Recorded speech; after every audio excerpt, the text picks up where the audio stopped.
പാലാ കരൂർ ഗ്രാമപഞ്ചായത്ത് വാർഷിക ബജറ്റിൽ ഉൾപ്പെടുത്തി അനുവദിച്ച ട്രാക്ടർ പാടശേഖര സമിതിക്ക് കൈമാറി.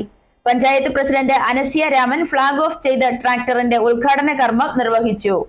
കരൂർ തൊണ്ടിയോടി ചെറുനില പാടശേഖരത്തിൽ വെച്ച് നടത്തിയ ചടങ്ങിൽ പഞ്ചായത്ത് വൈസ് പ്രസിഡന്റ് സാജു വെട്ടത്തേട്ട് അധ്യക്ഷത വഹിച്ചു. Panchayat president Anasya Raman flag off ചെയ്ത ട്രാക്ടറിന്റെ ഉദ്ഘാടന കർമ്മം നിർവഹിച്ചു. 2024-25 വാർഷിക പദ്ധതിയിൽ ഉൾപ്പെടുത്തിയാണ് നമ്മളിന്ന് ഈ പാടശേഖര സമിതിക്ക് ട്രാക്ടർ വാങ്ങി നൽകിയിരിക്കുന്നത്. നമ്മുടെ 8 ലക്ഷം രൂപ നമ്മുടെ പഞ്ചായത്ത് ഫണ്ടും അതുപോലെ തന്നെ 90,000 രൂപ പാടശേഖര സമിതിയുടെ ഗുണഭോക്തൃ വിധങ്ങൾ ഉൾപ്പെടുത്തിയാണ് നമ്മൾ ട്രാക്ടറിന് ചെലവഴിച്ചിരിക്കുന്നത്. 2024-25 ജനകീയ ആസൂത്രണ പദ്ധതിയിൽ ഉൾപ്പെടുത്തി ബെന്നി വർഗീസ് മുണ്ടത്താനം വൈസ് പ്രസിഡന്റ് ആയിരുന്നപ്പോൾ വാർഷിക പദ്ധതിയിൽ ഉൾപ്പെടുത്തി 8 ലക്ഷം രൂപയും പാടശേഖര സമിതിയുടെ ഗുണഭോക്തൃ വിഹിതവും ഉൾപ്പെടുത്തി കരൂർ കൃഷി ഓഫീസറാണ് പദ്ധതി നിർവഹണം നടത്തിയതെന്ന് വാർഡ് മെമ്പർ ബെന്നി വർഗീസ് മുണ്ടത്താനം പറഞ്ഞു. കരൂർ പഞ്ചായത്തിലെ 2024-25 സാമ്പത്തിക വർഷത്തിൽ ഞാൻ വൈസ് പ്രസിഡൻ്റായിരുന്ന സമയത്ത് അവതരിപ്പിച്ച ബഡ്ജറ്റിലാണ് ഇതിനുള്ള തീരുമാനം, ട്രാക്ടർ നൽകുന്നതിനുള്ള തീരുമാനമെടുത്തത്. അത് ട്രാക്ടർ മാത്രമല്ല, അന്ന് നമ്മുടെ കരൂർ ശർക്കര, അത് കരൂർ പഞ്ചായത്തിൻ്റെ പേര് ഇട്ടുകൊണ്ട് കരൂർ ബ്രാൻഡ് ശർക്കര, ആ പ്രോജക്റ്റ് നമ്മൾ പഞ്ചായത്തിൽ കൊണ്ടുവന്നു.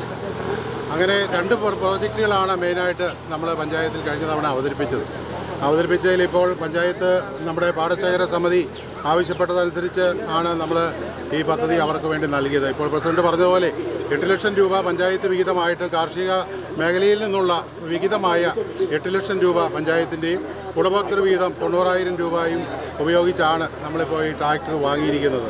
പൊതുനിരക്കിൽ നിന്നും കുറഞ്ഞ ചിലവിൽ ട്രാക്ടർ സേവനം കർഷകർക്ക് ലഭ്യമാക്കുമെന്നും പഞ്ചായത്തിലെ തരിശുപാടങ്ങൾ പൂർണ്ണമായും കൃഷിയോഗ്യമാക്കി തരിശുരഹിത പഞ്ചായത്ത് എന്ന ലക്ഷ്യവും സമിതി ലക്ഷ്യമിടുന്നതായി ഭാരവാഹികൾ പറഞ്ഞു. പഞ്ചായത്തിൽ ഒരു കൃഷി മാത്രം കൃഷിയിറക്കുന്ന പാടങ്ങളിൽ ഇരിപ്പ് കൃഷി എന്ന ലക്ഷ്യവും സമിതിയുടെ മുൻപിലുണ്ട്. ചടങ്ങിൽ ആശംസകൾ അർപ്പിച്ചുകൊണ്ട് പഞ്ചായത്ത് സ്ഥിരം സമിതി അംഗങ്ങളായ വത്സമ്മ തങ്കച്ചൻ, മോളി ടോമി, മഞ്ജു ബിജു, ഭരണസമിതി അംഗങ്ങളായ Benny Mundathanam, Akhila Anilkumar, Smitha Gopalakrishnan, Seena John, Prince Joseph, Pala കൃഷി അസിസ്റ്റന്റ് ഡയറക്ടർ ബിനി ഫിലിപ്പ്, കൃഷി ഓഫീസർ പരിദുദ്ദീൻ, പാടശേഖര സമിതി പ്രസിഡന്റ് ജയപ്രകാശ് എന്നിവരും സംസാരിച്ചു.